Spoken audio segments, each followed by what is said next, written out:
راپورونو ته ښه راغلاست. په خوست ولایت کې د قرآن کریم د سوځېدلو په غبرګون کې لاریون ترسره شو. نوموړي لاریون کې د خوست ولایت ګڼ شمېر ولسونو ګډون کړی و او د سویډن هېواد پر ضد یې د مرګ شعارونه ورکول.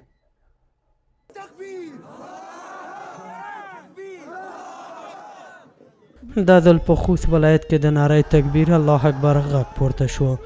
د خوست میشتو خلکو له لورې مرګ پر سویډن ناره هله پورته شوله چې د سویډن هېواد یو سیاسي وګړی چې راسموس پالوډان نومېده د ترکیې سفارت مخ ته د قرآن کریم نسخو ته ورپورته کړی و.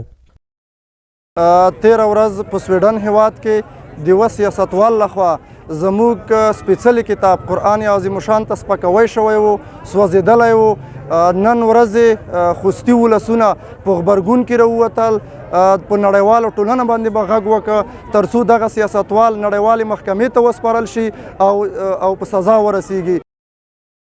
په ورته وخت کې د غونډې ګډون کوونکي له نړیوالې ټولنې څخه غواړي چې یاد شخص مجازات کړي تر څو په راتلونکي کې څوک قرآن او اسلام ته سپکاوی ونه کړي.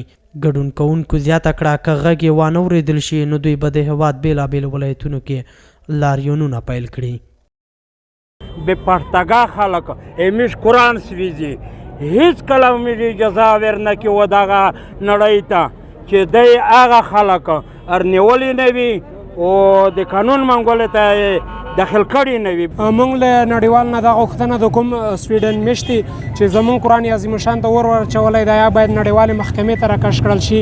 تر څو چې نړیواله محکمې ته راکش نه کړل شي موږ خوستي ځوانان په بلکې ټول افغانستان به موږ دغسې لاریونونو ته ادامه ورکوو، لاریونونه به کوو تر څو چې موږ غوښتنې نه وي منل شوي. د قرآن کریم سوځول دا د عادي کاغذ سوځول نه دي، دا د مسلمان په زړه کې د ګوتو وهل دي.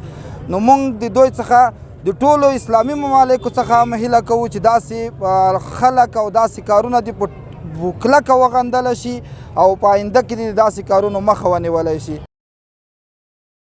دا لومړی ځل نه ده چې د قرآن کریم مبارکو نسخو ته اور وراچول کیږي، بلکې د مختلفو کفري هیوادونو له لورې په تېرو څو کلونو کې قرآن کریم ته سپکاوی او هغه ته بې عزتي کوي چې د کار یې د اسلامي هیوادونو غبرګونونه راپارولي دي.